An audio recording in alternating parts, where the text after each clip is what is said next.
Снощи имаме состанок до кај 11:30 саато и се разотидееме дома. Си легнах јас.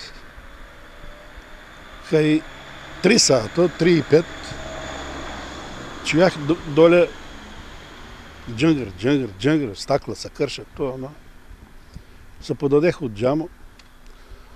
Тоа едното почна да бега. Првото веќе беше избегано детето, второто едно високо, мислам дека тие податци ги има во полицијата. Тоа се вика некој Александар ли, не знам како се вика. И почна да вика по првото дете. Дени, он мисли дека јас трчам по него. А фактички јас стом горе на џамо. И оти исплашан, преплашан, избегава. Викнах на полиција, дојде полиција. Установи тука дека има крш. Замаа 2 камена само. Јас им кажах, замајте го и тоа шиишто. Шиишто, кисела вода, тоа најверојатно, обична вода е. И со него се кршиле, оно било пуно вода. И има уште 2 камена внатре. Тие камена исто не е и замаа. А шиишто може од него отисци да се видат, они замајат ни грапилјави камена, што тие камена уопште нема да покажат никакви траги.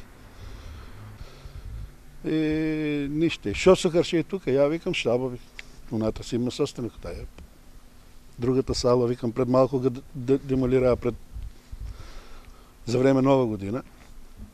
Сега викам, таа сала ја чинува. Таа не е за состаноци. Добро.